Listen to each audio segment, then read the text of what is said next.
Anda kembali di Kabar Siang pemirsa. Menteri Dalam Negeri Tito Karnavian menegur penampilan Wakil Wali Kota Palu Sigit Purnomo atau Pasha Ungu karena membuat heboh dengan rambutnya yang dicat pirang. Sebagai pejabat, penampilan Pasha dinilai kurang etis oleh Kementerian Dalam Negeri.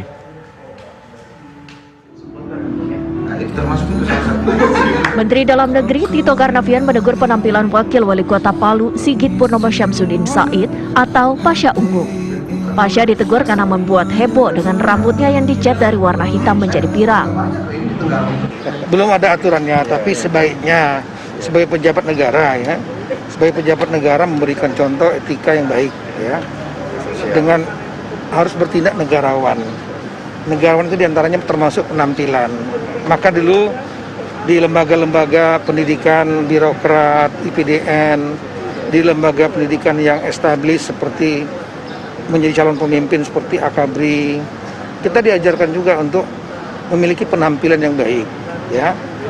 Saya paham mungkin beliau dari latar belakang seni ya, jiwa beliau itu, tapi kan beliau juga harus bisa menempatkan antara sebagai seniman dengan sebagai birokrat yang memiliki kode etik, memiliki kultur tersendiri sebagai birokrat. Saya mengharapkan Mas Pasha juga jiwa birokratnya sekarang lebih kental. Jiwa senimannya otomatis nggak harus hilang, tidak. Tapi kan tidak harus artinya dengan cara merubah penampilan, simbol penampilan rambut gitu. Sementara itu, Pasha Ungu sempat mengatakan bahwa warna rambutnya merupakan bentuk apresiasinya sebagai seniman. Pasha mengatakan ia mengecat rambutnya karena sedang menggarap video klip dalam proyek Pasha and Vladika di Palu. Pasha juga memohon maaf jika tindakannya mengecat rambut itu dianggap tidak wajar sebagai public figure. Ini jujur saya itu sejujurnya saya merasa bahagia karena saya ini ternyata cukup diperhatikan ya. Dulu waktu rambut saya kuncir ya, ternyata publik wah luar biasa, Indonesia melihatnya wah ini ada yang aneh nih. Oke, nah hari ini saya warna rambut warna kuning juga dikatakan sesuatu yang kemudian tidak lazim gitu kan. Pertanyaannya kemudian adalah yang pertama, apakah hari ini dengan berambut kuning itu kemudian salah? Saya juga tidak dalam kapasitas menjawab itu. Tapi kalau dikatakan tidak biasa, nah jelas tidak biasa. Kenapa saya berambut kuning? Kan orang nggak nanya ya. Kenapa dicat warna kuning? Ya. Kok tiba-tiba dari hitam ke kuning gitu? Nah, jawaban saya adalah hari ini selama 3 hari ke depan saya sedang melaksanakan proyek bersama Vladika untuk membuat satu video klip yang memang karena saya orang industri, saya kan harus tahu strategi-strategi apa yang kemudian membuat nanti video klip ini punya nilai tambah gitu dari aspek apapun, entah dari fashion yang ditampilkan, entah dari cara yang ditampilkan di dalam video klip atau apapun itulah dalam gambarnya. Nah ini salah satu yang membuat saya sepertinya harus ada yang berbeda di single kedua ini gitu.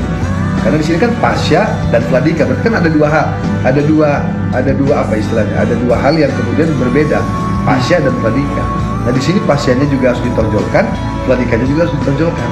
Apa yang membedakan? Salah satunya rambutnya berwarna. Yang salah itu kalau Pasha berambut kuning tapi tidak bekerja, tidak bertugas, gitu loh. Kemudian meninggalkan kewajiban-kewajiban dia. Kalau tidak biasa, ya saya kira saya bisa terima juga sih. Memang wajar lah, saya tidak melihat ada jarang, mungkin nggak pernah ada kan barangkali pejabat atau kepala daerah yang kemudian berambut kuning atau tiba-tiba berambut merah, atau tiba-tiba berambut biru, hijau dan lain sebagainya kan. Tapi ini bukan pembelaan. Ada orang kemudian yang ubanan dicat hitam. Ya. Hah? Itu ngecat juga loh. Hitam itu warna juga loh. Gitu kan? Ini bukan pembelaan. Ini bukan pembelaan. Tapi kalau memang konotasinya persoalan cat, warna, saya tidak bermaksud membela diri. Berarti kan yang lain juga nggak boleh semir-semir rambut. Gitu kan? Jangan ngecat dong. Ubanan aja, nggak usah pakai dicat hitam. Benar nggak? Ada yang rambutnya hitam, kan sekarang kan tidak harus diwarnain full. Ada yang sedikit-sedikit apa namanya? Biasanya cewek-cewek mungkin lebih tahu. Nah kayak gitu-gitu. Ada yang kemudian banyak. Bahkan ada beberapa pejabat ya yang menurut saya juga kalau kita lihat dari apa ya, kerapihannya juga tidak rapih juga gitu kan. Ada yang gondrong, ada yang berantakan, ada yang bajunya juga. Kalau kita mau kembali ke PP 55 itu barangkali betul ya, di PP 55 itu persoalan kedisiplinan itu banyak sekali urayanya di sini. Jadi sehingga saya kira, tapi saya terima kasih karena ini diperhatikan sekali. Tapi ini hanya sementara aja, ini hanya sementara. Setelah proses syuting pelantikan beres, makanya akan kembali hitam lagi. Setelah menjadi kontroversi, kini Pasha memutuskan untuk berpenampilan baru. Ia mencukur gundul rambutnya pada hari Kamis lalu, tepat malam takbiran Idul Adha. Sebelumnya, di tahun 2018, Pasha juga sempat menjadi sorotan lantaran model rambutnya yang dikuncir dan gondrong. Sebagai pejabat, penampilan Pasha pun dinilai kurang etis oleh Kementerian Dalam Negeri. Dari Jakarta dan Palu, Sulawesi Tengah, tim TV One mengabarkan.